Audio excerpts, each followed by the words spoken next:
Hey, greetings everybody, Gleekon here again with another episode of Lore of Warcraft. In our last episode, Thrall yet again changed a location. This time he wasn't captured, but he basically decided that he was going to go off, kind of throw the scent of Blackmore's men off of Gromash's clan, the war songs, and make his way to the north to try to find the Frostwolves. And we saw a little bit of here and there of Taratha and Blackmore and just that situation. But stay a while and listen to this one. It's chapter 12 of Lord of the Clans. We're going to continue this journey. The days turned into weeks, and Thrall began to judge how much time had passed, not by how many sunrises he saw, but by how many snowfalls. It did not take long for him to exhaust the dried meat the Warsong clan had given him, although he rationed it carefully. The traps proved only intermittently successful, and the farther up in the mountains he went, the fewer animals he caught. At least water was not a problem. Everywhere around him were icy streams and then thick white drifts. More than once he was caught off guard by a sudden storm and made a burrow in the snow until it passed. Each time he could only hope that he could dig his way out to safety. The harsh environment began to take its grim toll. His movements were slower and slower, and more than once he would stop to rest and almost not rise again. The food ran out, and no rabbits or marmots were foolish enough to get caught in his traps. The only way he knew there was any animal life at all was by the occasional print of hoof or paw in the snow, and the eerie howling of distant wolves at night. He began eating leaves and tree bark just to quiet his furious stomach, sometimes with less than digestible results. Snows came and went, blue skies appeared, dimmed to black, and then clouded over with more snows. He began to despair. He did not even know if he was headed in the right direction to encounter the Frostwolves. He put one foot in front of the other steadily, stubbornly determined to find his people or die here in these inhospitable mountains. His mind began to play tricks on him. From time to time, Adelis Blackmore would rear out of a snowdrift, screaming harsh words and swinging a broadsword. Thrall could even smell the telltale scent of wine on his breath. They would fight, and Thrall would fall exhausted, unable to fend off Blackmore's final blow. It was only then that the shade would disappear, transforming itself from a loathed image into the harmless outline of a rock outcropping or a twisted, weather-worn tree. Other images were more pleasant. Sometimes Hellscream would come rescue him, offering a warm fire that vanished when Thrall stretched out his hands to it. Other times his rescuer was Sergeant, grumbling about having to track down lost fighters and offering a thick, warm cloak. His sweetest and yet most bitter hallucinations were those when Tari would appear, sympathy in her wide blue eyes and comforting words on her lips. Sometimes she would almost touch him before disappearing before his eyes. On and on he pressed until one day he simply could go no farther. He took one step and fully intended to take the next, and the one after that when his body toppled forward of its own accord. His mind tried to command his exhausted, nearly frozen body to rise, but it disobeyed. The snow didn't even feel cold to him anymore. It was warm and soft. Sighing, Thrall closed his eyes. The sound made him open them again, but he only stared disinterestedly at this fresh mind trick. This time it was a large pack of white wolves, almost as white as the snow that surrounded him. They had formed a ring about him and stood silently waiting. He stared back, mildly interested in how this scenario would play out. Would they charge only to vanish, or would they just wait until unconsciousness claimed him? 3 dark figures loomed up behind the non-existent wolves. They weren't anyone who had come to visit him before. They were wrapped from head to toe in thick furs. They looked warm, but not as warm as Thrall felt. Their faces were in shadow from fur-trimmed hoods, but he saw large jaws. That and their size marked them as orcs. He was angry at his mind this time. He had gotten used to the other hallucinations that had visited him. Now he feared he was going to die before finding out what these imaginary people had in store for him. He closed his eyes and knew no more. "I think he's awake." The voice was soft and high-pitched. Thrall stirred and opened heavy-lidded eyes. Staring right at him with a curious expression on its face was an orc child. Thrall's eyes opened wider to regard the small male. There had been no children among the Warsong clan. They had been cobbled together after dreadful battles, their numbers decimated, and Gromash had told him that the children had been the first to succumb. "Hello," said Thrall in Orcish, the word coming out in a harsh rasp. The boy jumped, then laughed. "He's definitely awake," the child said, then scurried away. Another orc loomed into Thrall's field of vision. For the second time in as many minutes, Thrall saw a new type of orc. First the very young one, and now one who had obviously known many, many winters. All the features of the orcs were exaggerated in this aged visage. The jowls sagged, the teeth were even yellower than Thrall's, and many were missing or broken. The eyes were a strange milky color, and Thrall could see no pupils in them. This orc's body was twisted and stooped, almost as small as the child's, but Thrall instinctively shrank back from the sheer presence of the elder. Said the old orc. Thought you were going to die, young one. Thrall felt a twinge of irritation. Sorry to disappoint you, He said. Our honor code obliges us to help those in need, Continued the orc. but it's always easier if our help proves ineffective. One less mouth to feed. Thrall was taken back by the rudeness, but chose to say nothing. My name is Drekthar.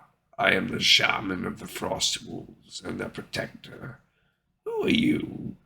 Amusement rippled through Thrall at the idea of this wizened old orc being the protector of all the Frostwolves. He tried to sit up and was startled to find himself slammed down on the furs as if from an unseen hand. He looked over at Drekthar and saw that the old man had suddenly changed the position of his fingers. I didn't give you leave to rise, said Drekthar. Answer my questions, stranger, or I may reconsider our offer of hospitality. Gazing at the elder with new respect, Thrall said, My name is Thrall. Drekthar spat. Thrall. A human word and a word of subjugation at that. Yes, said Thrall, a word that means slave in their tongue. But I am a thrall no longer, though I keep the name to prick myself to my duties. I have escaped my chains and desire to find out my true history. Without thinking, Thrall tried to sit up again and was again slammed down. This time he saw the gnarled old hands twitch slightly. This was a powerful shaman indeed. Why did our wolf friends find you wandering in a blizzard? Drekthar demanded. He stared away from Thrall, and Thrall realized that the old orc was blind. It is a long story. I've got time. Thrall had to laugh. He found himself liking this cranky old shaman. Surrendering to the implacable force that kept him flat on his back, he told his story of how Blackmore had found him as an infant, had raised him and taught him how to fight and to read.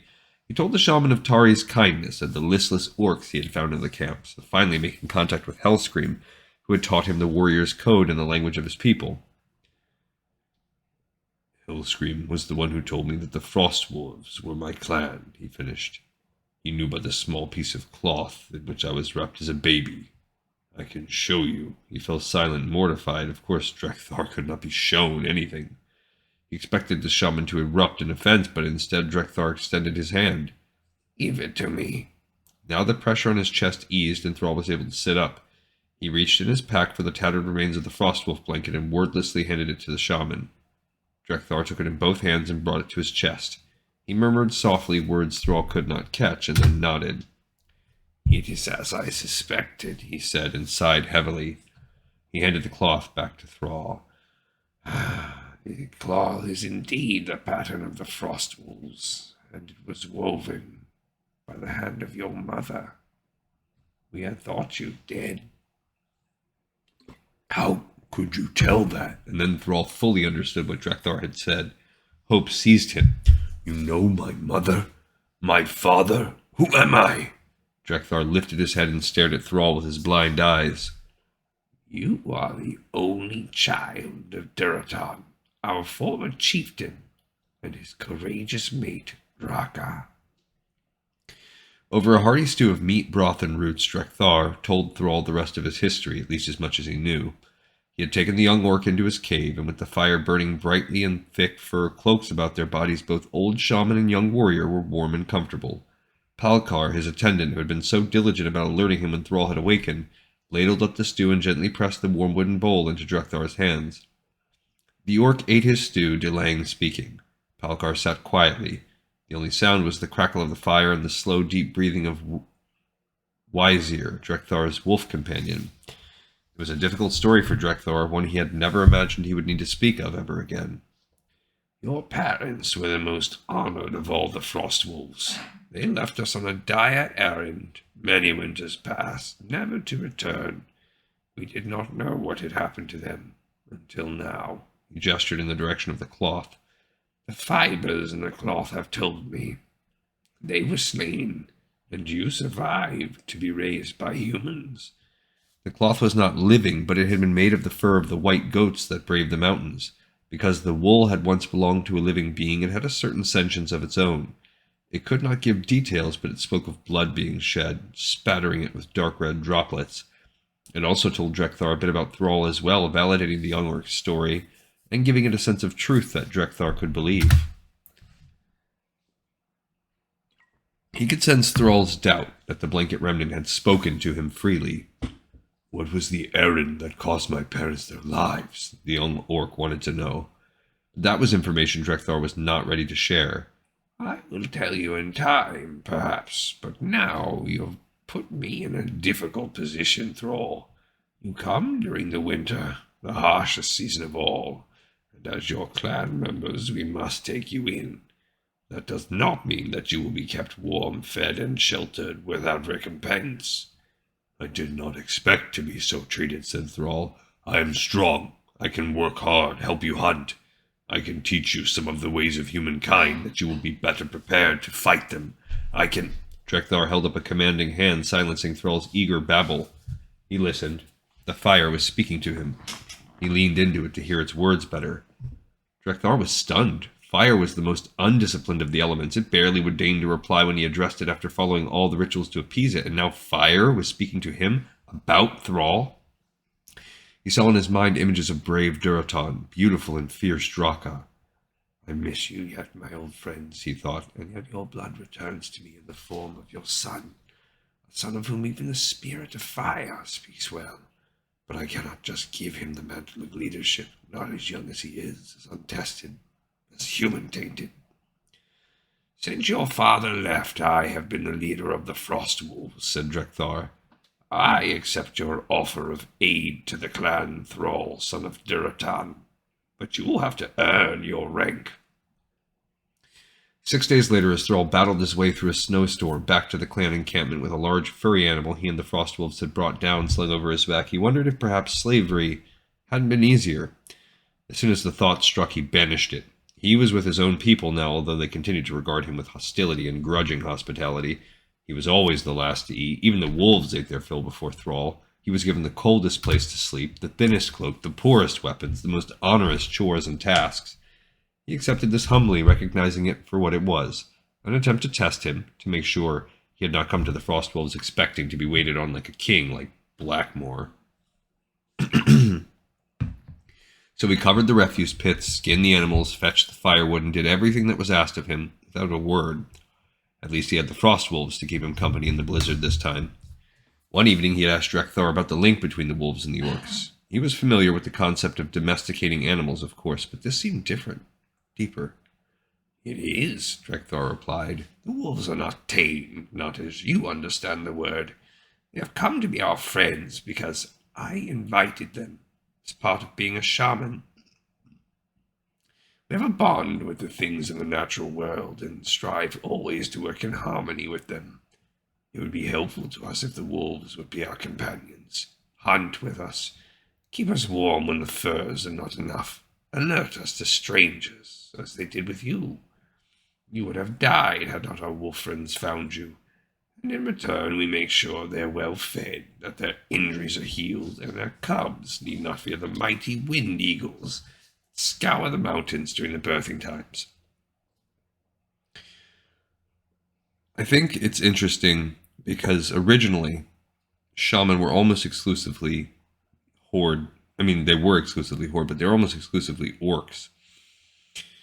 And with Burning Crusade, they bridged that gap so that both sides could have it, and it went on from there. But one of the powers, the main powers of every shaman, is the ghost wolf form, and I think it ties directly into this bond that they have with the wolves. So I think it would have been cooler if, instead of giving every shaman of every race ghost wolf, they had customized that based on the lore of the race. I think that would have been a little cooler. We have made a similar pact with the goats, although they are not as wise as the wolves. They give us their wool and milk, and when we are in extreme need, one will surrender its life. We protect them in return.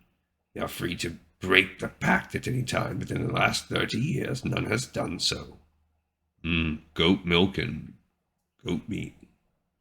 Actually, Goat meat's not bad, but goat milk, they like that in World of Warcraft a lot. Thrall could not believe what he was hearing.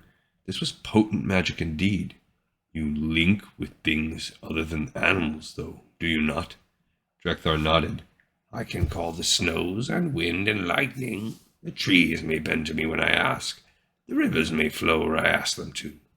If your power is so great, then why do you continue to live in such a harsh place? Thrall asked. If what you are saying is true, you could turn this barren mountaintop into a lush garden. Food would never be difficult to come by. Your enemies would never find you.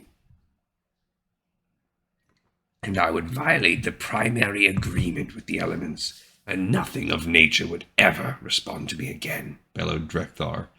Thrall wished he could snatch back the words, but it was too late. He had obviously deeply offended the shaman. Do you understand nothing?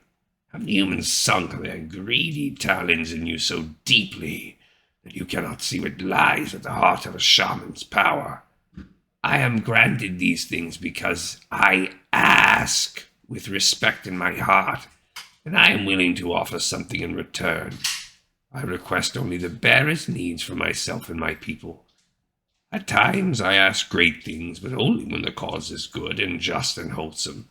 In return I thank these powers, knowing that they are borrowed only, never bought. They come to me because they choose to, not because I demand it.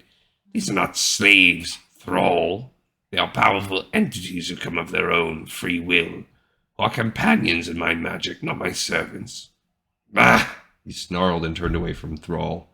You will never understand. For many days he did not speak with Thrall. Thrall continued to do the lesser jobs, but it seemed that he grew only more distant from the Frostwolves, not closer as time passed. One evening he was covering the refuge pits when one of the younger males called out, Slave! My name is Thrall, Thrall said darkly. The other orc shrugged. Thrall, slave, means the same thing. My wolf is ill and has soiled his bedding. Clean it. Thrall growled low in his throat.